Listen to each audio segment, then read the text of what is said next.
Good morning, everyone. Welcome to part 5 of my lecture series on the law on obligation and contracts. This time, we're going to discuss about joint and solidary obligation. So let me share my screen with you.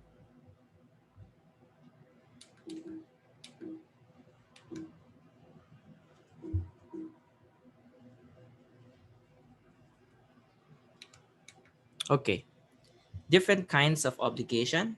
Now we have section 4, solidary and joint obligations. We start with article 1207. Article 1207. The concurrence of two or more creditors or of two or more debtors in one and the same obligation does not imply that each of the former has a right to demand and that each one of the latter is bound to render entire compliance with the prestation. There is solidary liability only when the obligation expressly so states or when the law or the nature of the obligation requires solidarity.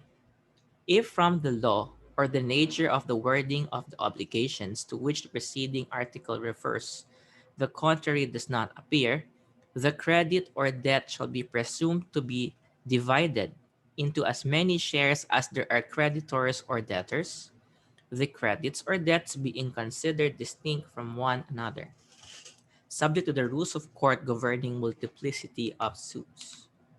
Okay, so that's 1207 and 1208. Now, under these articles, we have different kinds of obligation. As to number of obligee, we have individual obligation, where there is one obligee. When we say collective obligation, there are two or more obligees. On the other hand, in an individual obligation, there is also one obligor, and there are two or more obligor in case of collective obligation. So the different kinds of collective obligation are joint obligation and solidary obligation. With respect to actions of debtor or obligor to the obligation, now in a joint obligation, it is paid or fulfilled proportionately by the different debtors. On the other hand, in a solidary obligation, each of the debtor is bound to render the payment or fulfillment of the obligation. So the basic distinction between joint and solidary obligation is that in a joint obligation, each debtor is proportionately liable. On the other hand, in a solidary obligation, each one, now each one of the debtor is bound to fulfill the entire, not the entire obligation. Now, how about the actions of the creditor or the obligee to the obligation? In a joint obligation, it is to be demanded proportionately by the different creditors in the same way that joint debtors are proportionately liable. On the other hand, in a solidary obligation, each one of the creditors has a right to demand the entire compliance with the prestation. Now, what is the general rule? The general rule is that in case of collective obligation, the obligation is presumed to be joint. No? Take note of that, that in case that it is the obligation, the characteristic of the obligation is dubious in character, it is presumed to be joint. In case of doubt as to whether the obligation is joint and solidary, then it is to be presumed as joint. Okay. Now, there are kinds of solidarity obligation now according to the parties bound. Number one, passive solidarity, and number two, active solidarity. When you say passive solidarity, it is solidarity on the part of the debtor, meaning any of the debtor can be required to pay or fulfill the obligation. Now, there are many debtors but only one creditor.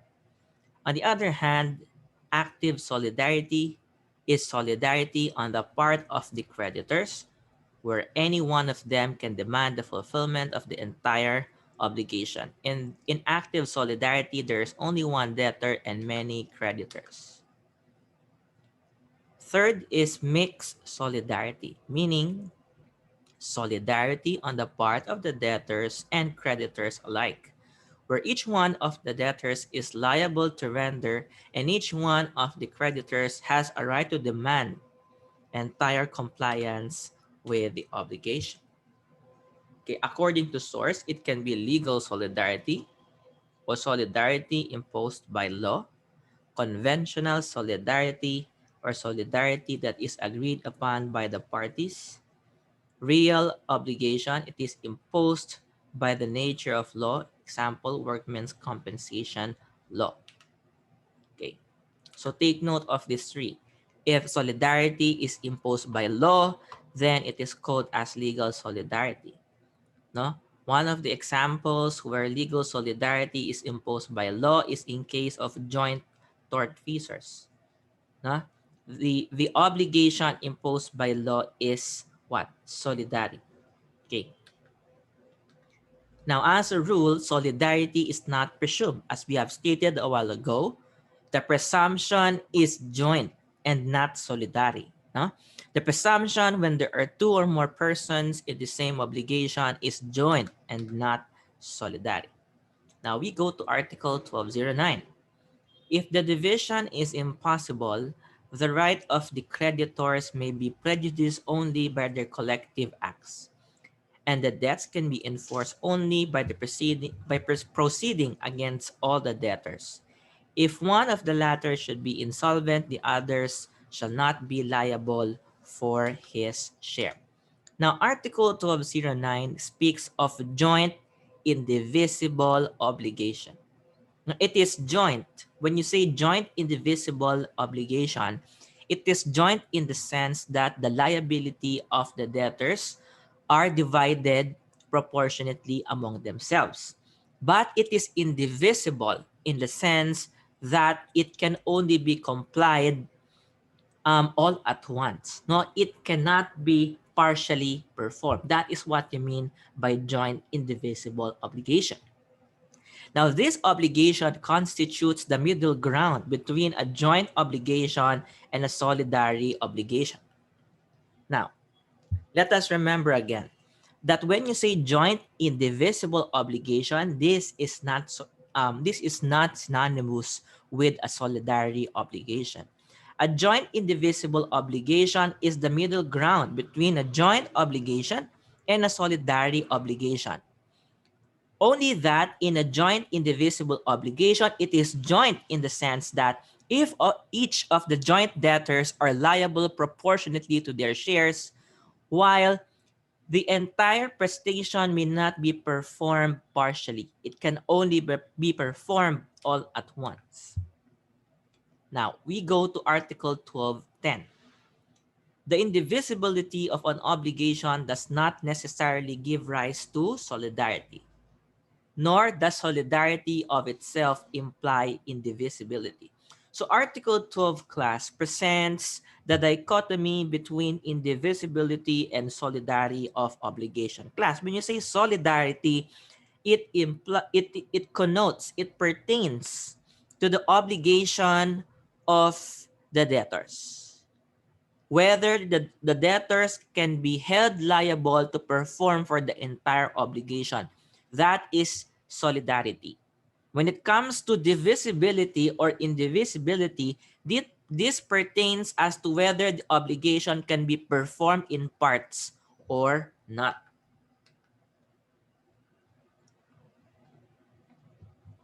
So if you are asked to distinguish between indivisibility and solidarity, indivisibility refers to the prestation, while solidarity refers to the juridical or legal tie that binds the parties. In indivisible obligations, only the debtor guilty of breach of obligation is liable for damages. Take note of that under Article 1209 and 1224, thereby terminating the agency, while in solidarity obligations, all of the debtors are liable for the breach of the obligation committed by a co-debtor for solidarity among them remains. Take note, class, of this important distinction as to when a debtor is guilty of breach of the obligation. For example, class, if a debtor did not comply with his own part of the contract, what is the effect?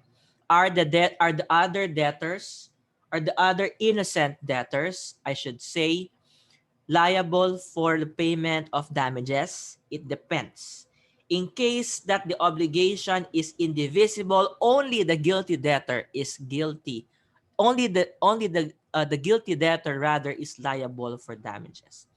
On the other hand, if the obligation is solidary and one of the solidary debtor is guilty of violation of the contract, then all of the solidary debtors are liable to pay for damages since solidarity among them remains despite the breach. So again, in case of indivisible obligation, only the guilty debtor is liable for damages. On the other hand, in case of solidarity obligation, all of the solidarity debtors, including those innocent solidarity debtors, can be held liable for the payment of damages. Okay. Next, indivisibility can exist although there is only one debtor and one creditor. While in solidarity, there must be at least two debtors and two creditors. Okay. For example, class, indivisibility, if the obligation is to deliver a racing horse, no? Now, if the obligation constitutes the delivery of a racing horse or a race horse, then there can be one debtor. But you cannot deliver the horse in parts. Otherwise, it will no longer be of use to the obligee. So that is what you mean indivisibility, where there is only one debtor and one creditor. While in solidarity, there must be at least two debtors and two creditors. Okay? Because it pertains to the legal tie or juridical relation between the parties. Now, in indivisible obligations, the others are not liable in case of insolvency of one debtor, while in solidarity obligations, the other are proportionately liable. Take note of these important distinctions. Okay. Article 1210. The first sentence of Article 1210 simply means that the liability in an indivisible obligation may either be joint or solidary. The second sentence means that in a solidary obligation, the subject matter may be divisible or indivisible. We go to Article 1211. Solidarity may exist although the creditors and the debtors may not be bound in the same manner and by the same periods and conditions. Okay? Solidarity obligation, it is uniform, no, not affected by diverse stipulation. Parties are bound with the same stipulations. In a non-uniform or varied solidarity obligation, parties are not subject to the same stipulations. Class, just take note, no? There is solidarity even if there are variation in terms of the manner by which the obligation is to be performed. Or there can be solidarity even if the solidarity debtors have different periods and conditions in the performance of their obligation. No? Article 12:12. Each of the solidarity creditors may do whatever may be useful to the others, but not anything which may be prejudicial to the latter. Okay? That means that the solidarity creditor may act beneficial to others but not act prejudicial because it can result in the extinguishment of the obligation and can cause damages to others. We go to 1213. A solidarity creditor cannot assign his rights without the consent of the others. 1214. The debtor may pay any one of the solidarity debt creditors. But if any demand, judicial or extrajudicial, has been made by one of them, payment should be made to him. That's very straightforward, class. Since each of the solidarity creditor can demand the performance of the entire obligation, then if you are a solidarity debtor, you can pay to any of the solidarity creditor the entire obligation. You don't need to divide the payment to all of them. Now you can pay one solidarity creditor and the obligation will be extinguished, except that if any of the solidarity creditor will demand for the payment, then you have to pay to him. That is what we mean by 1214. We go to 1215. Novation, compensation, confusion, or remission of the debt made by any of the solidarity creditors or with any of the solidarity debtors shall extinguish the obligation without prejudice to the provisions of Article 1219. The creditor who may have executed any of these acts, as well as he collects the debt, shall be liable to the others for the same share in the obligation corresponding to them. The creditor may proceed against any one of the solidarity debtors or some or all of them simultaneously. The demand made against one of them shall not be an obstacle to those which may subsequently be directed against the others, as long as the debt has not been fully collected. Now, under Article 1216, the solidarity creditor has the choice to determine against whom he will enforce the collection. It can either be any one of the solidarity debtors, it can be some of the solidarity debtors, or it can be all of the solidarity debtors, as long as the debt has not been fully collected. Okay. We go to Article 1216.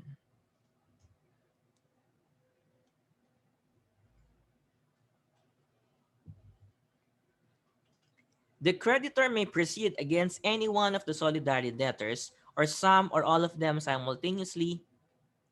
The demand made against one of them shall not be an obstacle to those which may subsequently be directed against the others, as long as the debt has not been fully collected. Okay. Article 1217. Payment made by one of the solidarity debtors extinguishes the obligation. If two or more solidarity debtors offer to pay, the creditor may choose which offer to accept. He who made the payment may claim from his co-debtors only the share which corresponds to each, with interest for the payment already made. If the payment is made before the debt is due, no interest for the intervening period may be demanded.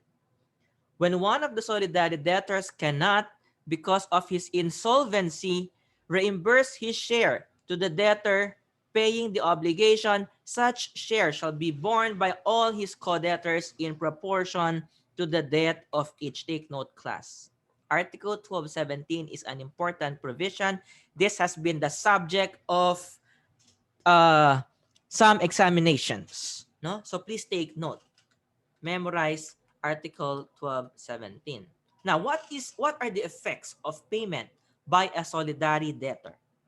Now, if between solidarity debtors and creditors, the full payment made by one of the solidarity debtors will extinguish the contract or the obligation. But the creditor has the right to choose which payment to accept if two or more solidarity debtors offer to pay in full. Now, how about the effect of payment by a solidarity debtor among the solidarity debtors? After the full payment of the debt, the paying solidarity debtor can demand reimbursement from his co-debtors for their proportionate shares with the interest only from the time of payment wherein the obligation becomes joint. If one become insolvent, he shall be liable for the other solidarity debtors shall be liable for his share. Now, what about the effect of payment by a solidarity debtor among the solidarity creditors? The receiving solidarity creditor is jointly liable to the others for their corresponding shares, meaning he will have to distribute the payment made in full to his co-solidarity debtors. Okay, that is Article 1217. Take note, class. You have to memorize this because it has been the subject of previous examination. Article 1217, important provision. We go to 1218.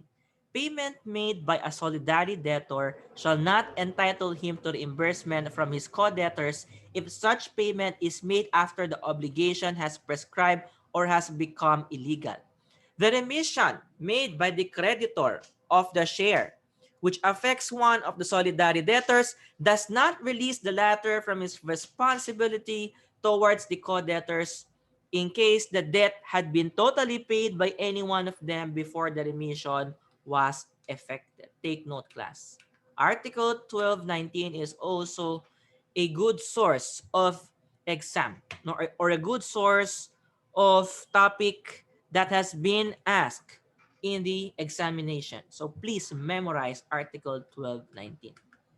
Under Article 1219, there are different effects in terms of payment before remission of debt and after the debt has been remitted. What do you mean by the term remission? Meaning it was condoned by the creditor. When you remitted the debt, sa Tagalog, pinatawad mo na, no? Ayaw mo nang singilin.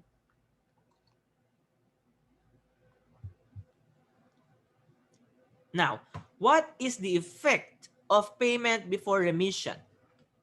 The obligation is extinguished. On the other hand, if payment is made after the debt has been remitted, then the quasi-contract of solution indemnity will arise because there is payment by mistake. The obligation has been extinguished by remission or condonation. Okay. Article 1219. It is necessary for the debtor to prove the remission to the payment to release him from responsibility towards his co-debtor. Okay? So if you are the co-debtor, you have to prove payment for you to be able to what? To release from responsibility from the other co-debtors. Okay. This is to prevent fraud whereby the creditor remits the share to of a particular debtor. Okay.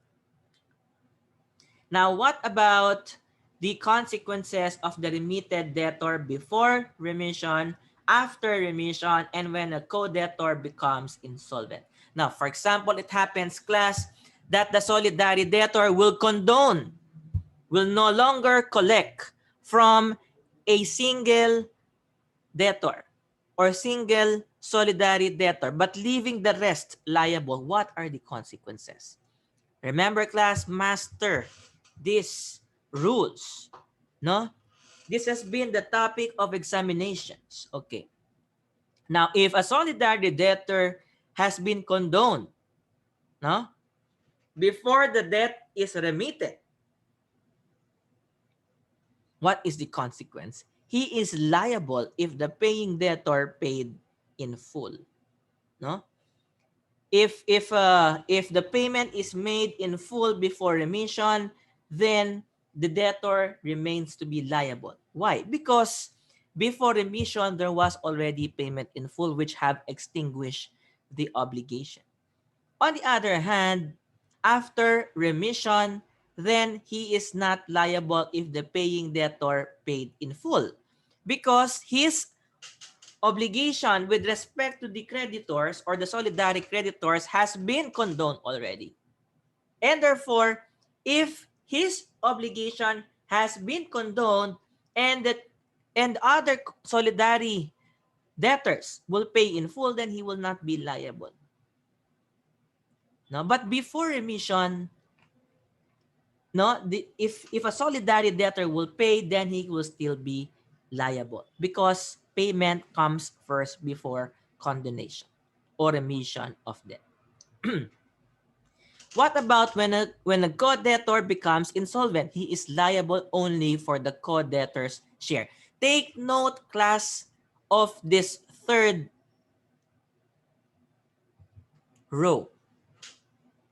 Now, even if, class, take note, even if the solidary creditor will remit or condone the share of a solidary debtor, he will still be liable if one of his co-debtor will become insolvent.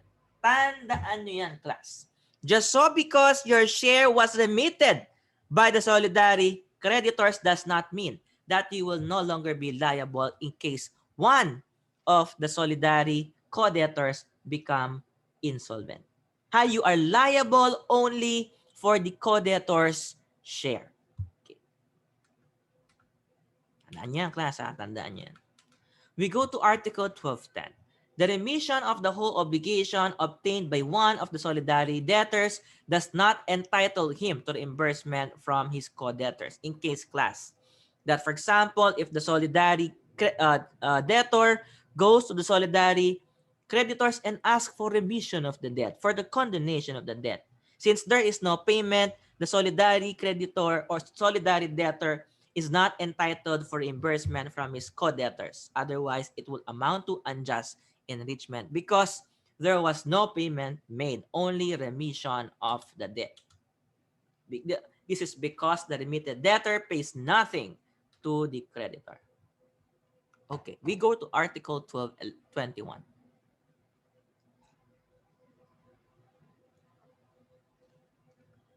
If the thing has been lost, or if the prestation has become impossible without the fault of the solidary debtors, the obligation shall be extinguished.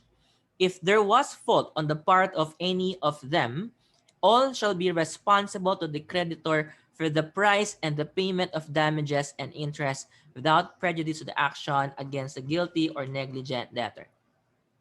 If through a fortuitous event, the thing is lost or the performance has become impossible after one of the solidary debtors has incurred in delay through judicial or extrajudicial demand upon him by the creditor, the provisions of the preceding paragraph shall apply. 1221 talks about loss. In case of loss without fault or before delay, then the obligation is extinguished. Take note, class. Even if the thing is lost, but the obligor has already incurred delay, then the obligation is not extinguished. These two must concur. In case of loss without fault and before delay, then the obligation is extinguished. Take note and take note. Again, I will repeat. Even if the loss is without the fault of the debtor, if there was delay, if he has already incurred in delay, or mora solvendi, delay on the part of the debtor, then the obligation will not be extinguished. What about loss due to a solidary debtor? All debtors are liable for the price and damages, but can recover from the negligent debtor. What about loss without fault and after delay? All debtors are now liable for damages. Okay? 1221. As far as the creditor is concerned, the fault or delay of one of the solidary debtor shall be the fault or delay of all solidary debtors. If the creditor recovers the price and damages from the negligent debtor cannot claim reimbursement from the others because he alone was at fault. If the thing to be delivered belonged to the negligent debtor, only he is liable to damages and interest. Okay, we go to Article 1222. A solidary debtor may, in actions filed by the creditor, avail himself of all defenses which are derived from the nature of the obligation and of those which are personal to him or pertain to his own share. With respect to those which personally belong to the others, he may avail himself thereof only as regards as that part of the debt which the latter are responsible. Take note of Article 1222. It has been the source of examinations or topic asked in the examinations. Class, sometimes the solidary debtors have defenses of their own, which is only peculiar to them. For example, one of the solidary debtor is a minor. No? That minority is only personal to that solidary debtor. Now, what if there are defenses available to a solidary debtor? These are the rules. These defenses may be derived from the nature of the obligation. These defenses may be personal to the solidary debtor, which pertain to the share of the debtor sued, or defenses personal to the other solidary debtors. Okay? Now, the rule here, class, is that you can set up the defenses pertaining to your to yourself or to the other solidary debtors. No? Take note of Article 1222.